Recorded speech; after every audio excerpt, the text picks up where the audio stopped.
Devani Susana Escobar Basaldúa, de 18 años de edad, sale de su casa ubicada en la colonia La Enramada, en Apodaca, Nuevo León. No importa que llevase la joven en su cartera, nada, absolutamente nada, justifica su asesinato.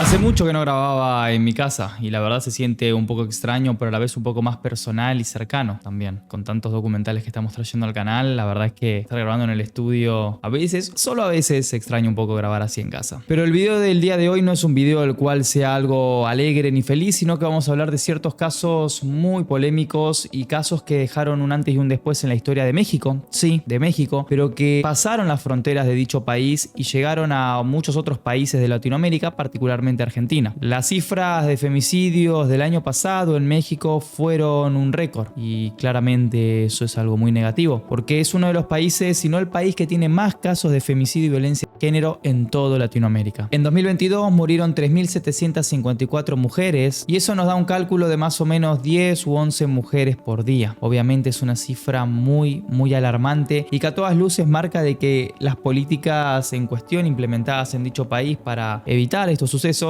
no están funcionando. Esta cifra récord supera la del año 2019 en la cual fallecieron 2.875 mujeres. También una cifra muy alarmante. Para que tengan una idea, en el año 2021 murieron 81.000 mujeres por asesinatos. O sea, comparen ustedes la cifra mundial y la cifra de México. Es una cifra muy grande. México aún así es uno de los países que tiene de por sí una cifra de homicidios muy alta, pero que uno, claro, puede llegar a pensar de que esto en realidad es por una cuestión de asesinatos y ya, no por una cuestión de género. Pero lamentablemente esto no es así. Porque así como hay un récord de asesinatos, también hay un récord de llamadas a servicios de emergencia por violencia de género. Es efectivamente un problema de violencia de género. Son femicidios. En los primeros 3 meses de 2022 llamaron 74.600 mujeres a los servicios de emergencia por violencia de género y esto nos dan más o menos un promedio de 10.000 llamados por mes. En América Latina, el único país que supera a Brasil en femicidios es México y hay otros países que le siguen de cerca. Pero quizás lo que lamentablemente caracteriza a los crímenes de este país por sobre otros es su brutalidad. Hoy vamos a hablar de 3 casos que marcaron hitos en la triste historia de los crímenes de México. Caso Devani. El primer caso del que vamos a hablar es el de Devani Susana Escobar Basaldúa, una joven de 18 años que fue vista por última vez con vida el 8 de abril de 2022 por la noche, sobre una autopista en el municipio de Nueva León tras haber salido de una fiesta. 13 días después, su cuerpo sin vida fue encontrado en una cisterna de un motel. Lo que pasó en el medio sigue siendo hasta el día de hoy un verdadero misterio. Devani Susana Escobar Basaldúa, de 18 años de edad, sale de su casa ubicada en la colonia La Enramada, en Apodaca, Nuevo León, para ir a una fiesta según los testimonios de la familia y sus amigas. Pasan por ella Saraí, su amiga desde 3 meses atrás, e Ivonne, a quien no conocía hasta esa noche. Esa información es corroborada por el padre de Devani, quien señala que él solo conocía a Saraí. De acuerdo con declaraciones de las jóvenes, cerca de las 23:30 horas, las 3 llegan en un taxi de plataforma digital a la reunión en la calle Simón Bolívar, en el centro de San Nicolás. Posteriormente, van a una tienda de conveniencia donde compran una botella de vodka marca Sky de 750 mililitros, un refresco de toronja, vasos desechables y hielo. Luego regresan a ese mismo domicilio. Señalan que ahí participan en juegos en los que Devani consume alcohol. Después, Devani y sus amigas se trasladan a otra fiesta, también en el centro de San Nicolás. Sin embargo, ahí nadie les abre y deciden irse a otra reunión, para lo que solicitan un taxi de la plataforma Didi. A las 0:49 horas del sábado 9 de abril, el conductor Juan David N., a bordo de un auto Kia tipo Río color blanco, pasa por ellas para llevarlas a esa fiesta, señalan las amigas en su testimonio. A la 1 horas, abordan el taxi y recorren unos 8 kilómetros para llegar a una quinta, ubicada en Vía Numancia, en la colonia Nueva Castilla del municipio de Escobedo. A su llegada, declaran Ivonne y Saraí, se dan cuenta que la fiesta ya se había terminado y se van en busca de otra reunión. Muy cerca, en la Quinta El Diamante, ubicada también en la calle Numancia, encuentran un festejo. Imágenes de vigilancia, aseguradas por la Fiscalía, muestran el momento en el que descienden del taxi a la 1:20 horas y se unen a un grupo de muchachos para ingresar al inmueble. En esa fiesta, las jóvenes piden permiso para entrar, pues según declaraciones de otros asistentes, no conocían a nadie. A pesar de ello, el festejado les permite el acceso a la 1:30 horas. Otros videos recabados revelan que,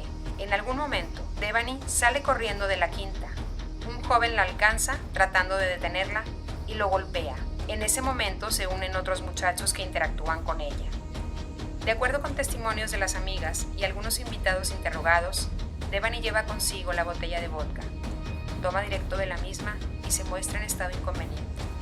Manotea e insulta a quienes se acercan para ayudarla. Incluso muerde a uno de los asistentes. Refieren además que se queda dormida por unos 15 minutos. Una de las amigas declara ante la fiscalía que deciden enviarla a su casa porque no pueden controlarla ni tranquilizarla por el estado de ebriedad en que se encuentra. Antes de empezar de lleno con el caso, es importante sumar algo de contexto. Solo 2 días antes de que Devani Escobar desapareciera, las autoridades del municipio de Nuevo León habían encontrado una joven, María Fernanda Contreras, de 27 años, asesinada tras haber estado varios días desaparecida. En este contexto de indignación total para con las autoridades, es que desaparece Devani. Por eso es que también hasta el día de hoy se sigue apuntando a las autoridades de Nueva León por este caso, porque además de haber ocurrido en un contexto complicado, fue el mayor ejemplo de inutilidad y corrupción de por lo menos los últimos años. Las inconsistencias en este caso son infinitas. Entre que se encontró el cuerpo y el mismo fue llevado a la morgue para realizar las pericias, se tardó más de un día. Además, se suponía que el lugar había sido rastreado días antes y nadie, ni siquiera los periodistas que habían podido ingresar a la búsqueda, notaron olor a podrido, que es justamente lo que permitió encontrar el cadáver. Los empleados del hotel fueron quienes notaron el extraño olor y alertaron a la policía. ¿Cómo puede ser que ni los profesionales de búsqueda ni la prensa lo hubiesen notado? Para muchos, la respuesta es clara. El cuerpo fue colocado en esa posición días después. Después de casi un mes, un perito les daría la razón, revelando un dato escalofriante. ¿Cuántas veces estuvieron aquí? ¿Cuántas veces? ¿Cuántas veces estuvieron aquí?, grita el papá de Devani Escobar. Está la voz de la desesperación en toda su expresión, del desamparo, de la impunidad. Pobre México. Pero empecemos por el principio. Como les dije, Devani fue vista por última vez el 8 de abril en una autopista. ¿Cómo llegó hasta ahí? La historia es así. Devani y sus amigas habían sido invitadas a una fiesta en una quinta. Se contactaron con un chofer de una aplicación para que las llevase hasta allí. Y, cuando arribaron al lugar, le pidieron su teléfono celular para poder llamarlo cuando quisieran irse. Acordaron un horario aproximado, a las 3 a.m., pero cuando él llegó al lugar, la única que subió al auto fue Devani. Ella primero se subió en la parte trasera del vehículo, pero al poco tiempo se pasó a la parte de adelante, ya que quería cargar su teléfono celular. El taxista contó también que Devani estaba muy enojada con sus amigas, ya que la habían dejado sola y no querían acompañarla a un lugar. Primero le pidió al chofer que la dejara en el medio de un monte, luego se arrepintió y le pidió de volver a la quinta, pero al llegar ahí se volvió a arrepentir y pidió que la llevase a otra fiesta. Pero en el medio de la carretera pidió bajarse. El taxista, preocupado por ella, le sacó una foto y tras intentar convencerla de que se subiera al auto, abandonó el lugar. Al principio se pensó que quizás el conductor estaba mintiendo y que Devani había sido víctima de acoso. De hecho, el papá de Devani dice que vio un video en el que él intentaba tocarle el pecho a su hija. Pero el taxista no solo lo negó por completo, sino que aclaró que en ese momento estaba intentando convencer a la joven de que no se bajase del auto en el medio de la autopista vacía. Además, el conductor brindó su celular a la investigación y hasta el momento no se pudo demostrar nada en ese sentido. ¿Dónde la había dejado el taxista? Enfrente del motel Nueva Castilla, el mismo en el que 13 días después encontrarían su cuerpo en la cisterna, después de supuestamente haber revisado profundamente en 4 ocasiones. Hasta acá la poca información que se tiene sobre el caso. Ahora vamos a hablar de las diferentes teorías, pero es importante que sepan de que no hay ningún detenido. Por ahora nadie sabe quién mató a Devani, pero muchos creen tener la respuesta. La causa de la muerte fue declarada oficialmente un golpe en la cabeza. Esto fue lo primero que afirmaron las autoridades mexicanas cuando llegaron al lugar. ¿Cómo se golpeó? Una de las teorías más fuertes es que supuestamente se cayó, ya que hay videos en los que se la ve entrando a un restaurante cercano al motel, del que luego sale corriendo en dirección a la cisterna. Pero a estas imágenes solo se pudo acceder tras mucha presión, ya que al principio los responsables del lugar afirmaron no tener material audiovisual de Devani. ¿Qué querían esconder? Lo único que se sabe es que las 2 mujeres que trabajaban ahí en esa época renunciaron a su cargo tras haber sido acusadas de falsedad de declaraciones a las autoridades y omisión. Por el momento, esa causa no avanzó. Tampoco avanzaron las causas contra las autoridades encargadas de proteger a la población, ni de los periodistas encargados de cubrir el caso con responsabilidad. Para que se den una idea de lo toqueteo que está el caso, este es uno de los mensajes que le enviaba la periodista involucrada, o una de las periodistas involucradas en el caso, que es Azucena Uresti, a uno de los fiscales. Se trata de la misma periodista que no dudó en revictimizar a Devani al decir en su programa de televisión que por respeto a la familia no diría lo que la joven supuestamente tenía en su bolso, dando a entender que eran drogas y que ese era el supuesto motivo por el que había muerto. Una perspectiva absolutamente machista. No importa que llevase la joven en su cartera, nada, absolutamente nada, justifica su asesinato. El misterio era tal que se volvieron a realizar 2 autopsias. La primera reveló que Devani sí había sido abusada sexualmente, aunque también se confirmó lo del golpe en la cabeza. Pero cuando otro profesional investigó el cadáver, afirmó que en realidad había muerto por sofocación. En ambos casos se trataba de un asesinato y no un accidente. Se tienen los elementos suficientes necesarios para establecer que la causa de muerte de Devani Susana Escobar se debió a una asfixia por sofocación en su variedad de obstrucción en sus orificios respiratorios, explicó el doctor Felipe Edmundo Takashi Medina, director del Instituto de Ciencias Forenses del Tribunal Superior de Justicia de Ciudad de México. Pero el último médico en investigar el cuerpo también aportó 2 datos claves. Primero, que no se encontraron evidencias, lesiones o cualquier otro hallazgo que indicara una agresión sexual. Este elemento fue clave sobre todo para descartar la posibilidad de que el conductor hubiera tenido algo que ver en la desaparición, tal y como el padre de Devani había sospechado. Pero el segundo dato brindado por el médico es sin dudas el más escalofriante. Según él, Devani murió entre 3 y 5 días antes del hallazgo de su cadáver, por lo que no se sabe dónde estuvo entre su desaparición y su fallecimiento. ¿Estuvo en el motel y por eso las trabajadoras del mismo no cooperaron con la causa? ¿Quién fue realmente la última persona en verla con vida? Se hicieron pruebas de ADN, se hicieron 3 autopsias, se revisaron horas y horas de cámaras de seguridad y aún así no se sabe quién mató a Devani. Antes de continuar con los otros 2 casos, quiero compartirles un dato importante que muestra un poco realmente la dimensión de violencia de género que hay en México. Al poco tiempo de que el cadáver de Devani fuera encontrado en la cisterna, un cómico muy famoso en el país hizo un chiste en su programa Platanito, que es el siguiente. Platanito dice chistes de Devani. Güey, ¿de dónde era de verdad? De Monterrey. ¿Cómo murió? Ahogada. En Monterrey donde no hay agua. Pinche suerte.